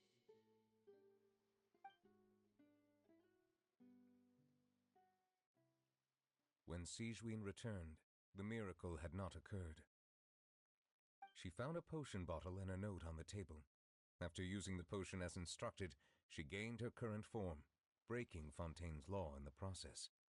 And after I had confirmed the veracity of the events, I gave my verdict. So that's what happened.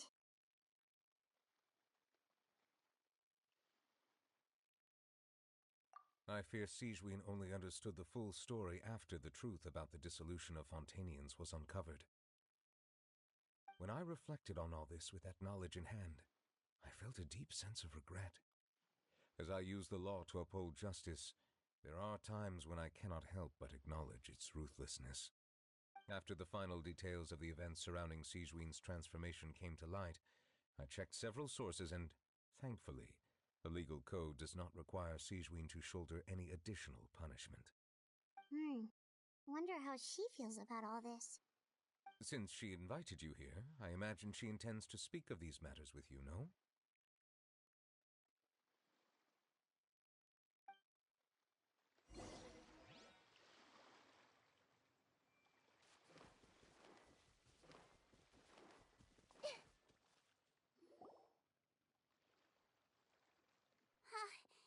You're here. The old friend I mentioned was my teacher. When she passed, her body was nowhere to be found.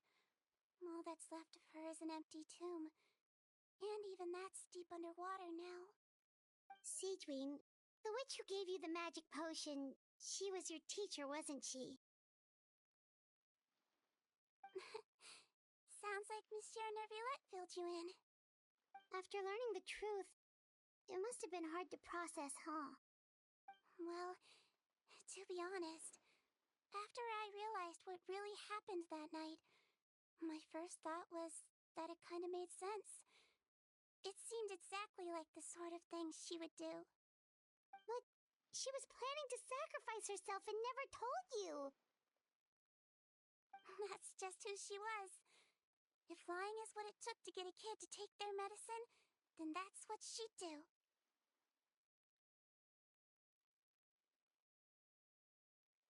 All right, but why did you turn yourself in? I broke the law, simple as that. My teacher made her choice, and I made mine. True. It's just the way Patton framed it when he was asking you all those questions, it made Paimon really mad. You're not like him at all, and everything Neverlet said confirms that. And yet, you were still convicted and thrown in prison. It just feels so unfair. Unfair? I happen to think just the opposite. If I hadn't served that time, I'm not sure I would have been able to stay strong when he was questioning me. What makes you say that? I knew you'd be curious. Let me tell you a story.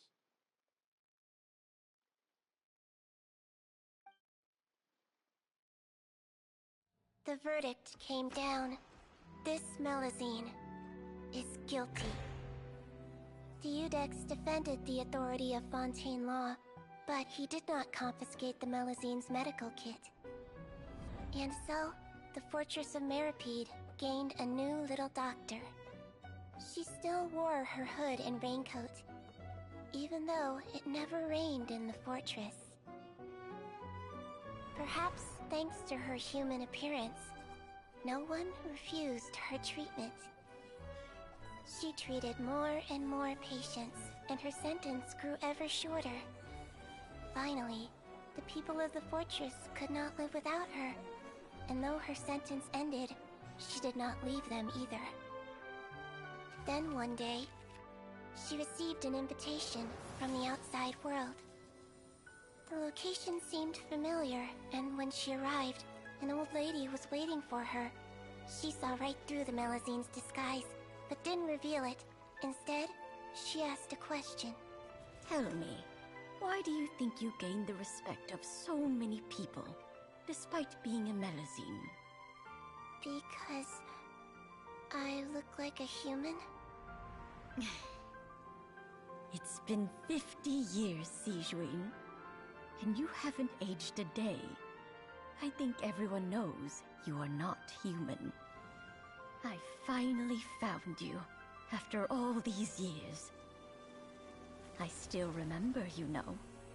It was you who saved me that night. But how? I was no longer a Melazine by then.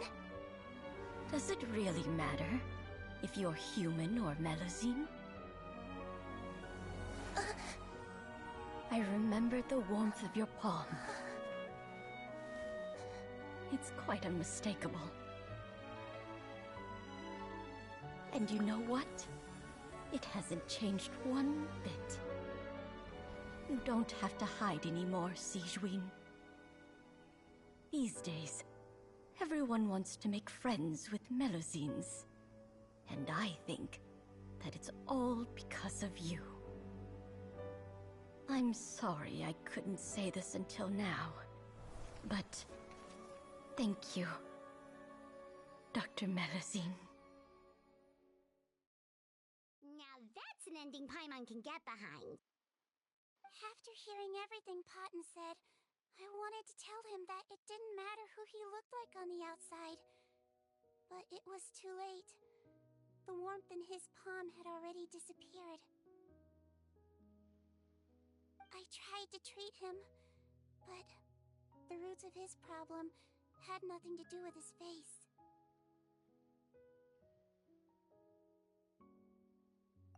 I understand. Thanks, you two. I appreciate you being here for me while I talk this through. Oh, it's nothing. Our pleasure. Oh, there's one more reason I invited you here. It's about time I finally give you what I promised. In order to restore the appearances of the face-swapping victims, the Marashose Phantom gave me special permission to make a few bottles of that potion. And I made one extra just for you two. We don't need it though. Shouldn't we destroy it? Well, even if you chose to destroy it, I still thought I should give it to you first. You two did so much for me. How could I break my promise? Well, fair enough, but anyway, Paimon's definitely not interested in this stuff anymore. Still, if this is the very last bottle in all of Teyvat, getting rid of it would feel like kind of a waste. Maybe we can give it a special meaning somehow. Oh! Paimon's got it! Melusine physiology wasn't affected by the Great Flood, right? So that means the potion should have a permanent effect on you. In that case, what do you say, Seedween? Ever thought about transforming back to the way you used to look? After all, from a Melusine point of view, Paimon bets Melusines look the cutest of all.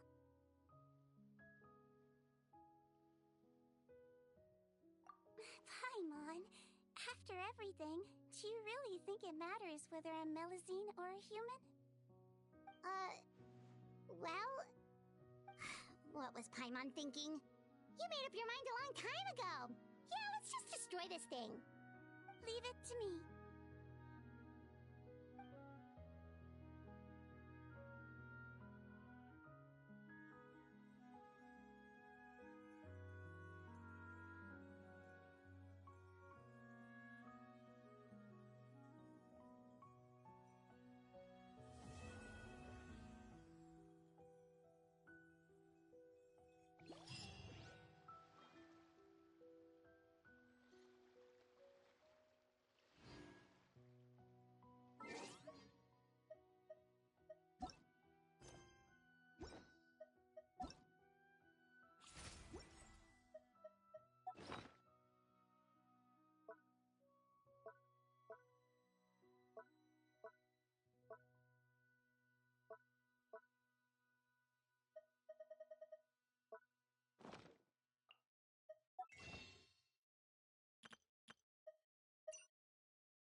What shall we do?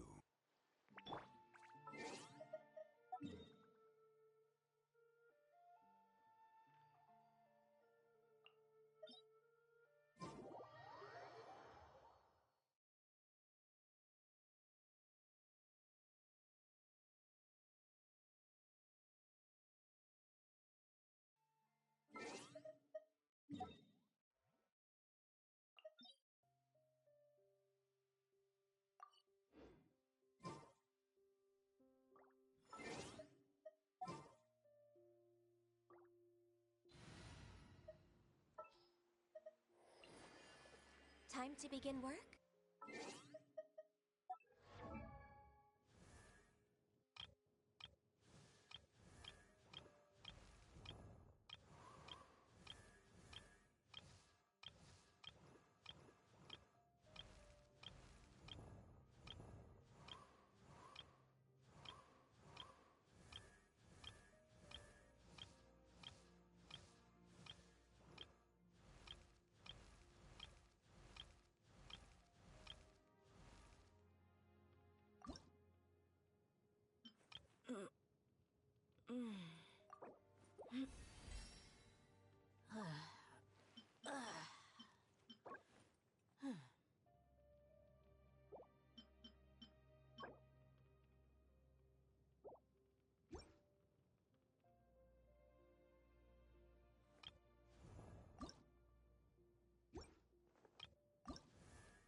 Who's our next target?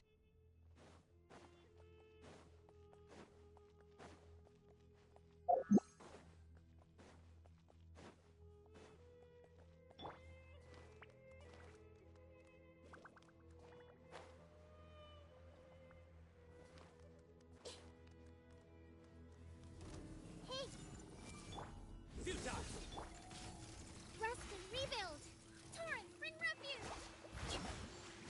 Judgment is upon you.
greater pleasure is there than the unexpected?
New punching bag.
I see everything. Surrender! Overruled. Witness my rise. Laid bare. Taurus, bring refuge!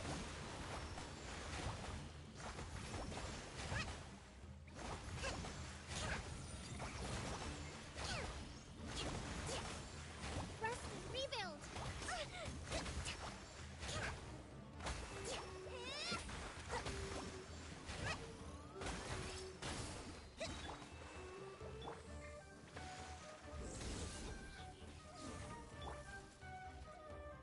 Overruled. Everlasting as the moon. Billowing surge! Hold the line! Judgment is upon you. Our penance is due!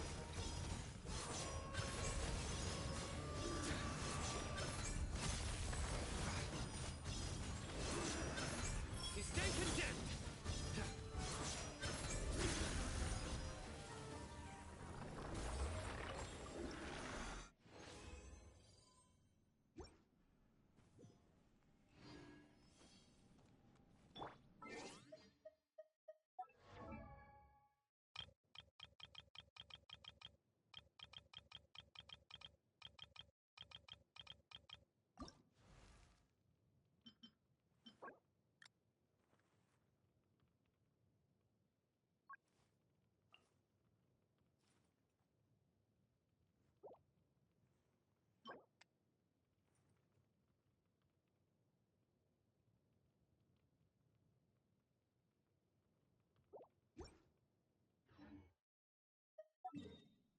Some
What could the children...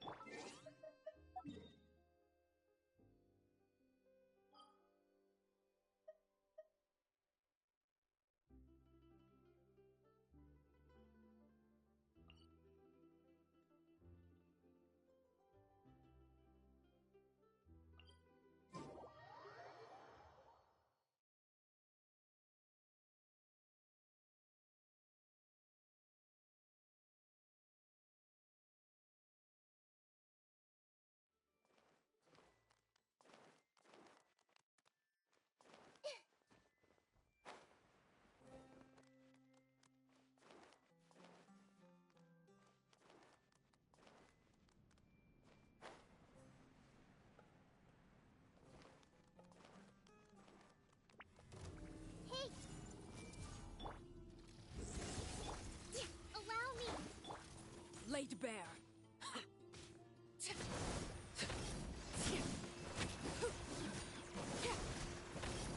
Witness my rise. Transfixed. Covenant of the Deep!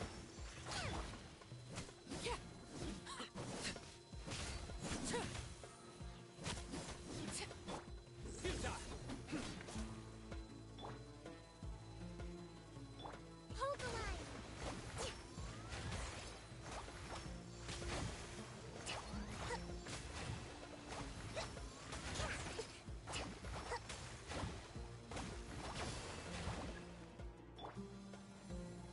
Nowhere to run! Laid bare. Your sins weigh upon your soul!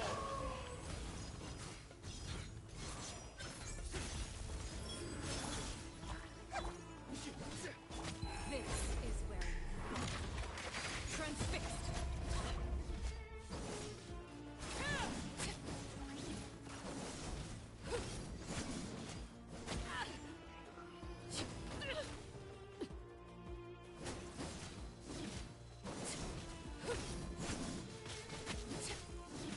Overruled.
Witness my rise.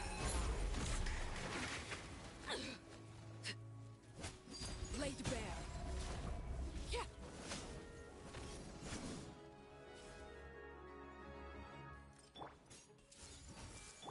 Billowing surge! Allow me! Let's move out. A brash maneuver! Ha!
Hey! Hold the line! This is where we fall. Overruled. Yeah. Yeah. Torrent, retribute!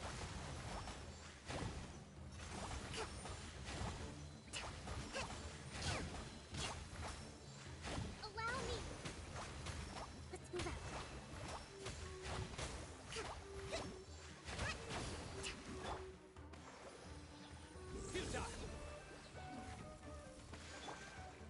Committed to memory. Judgment is upon you. Guilty. You stand condemned. Guilty.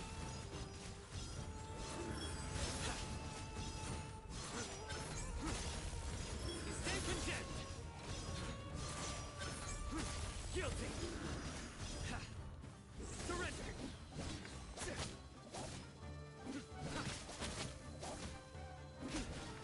Nowhere to run.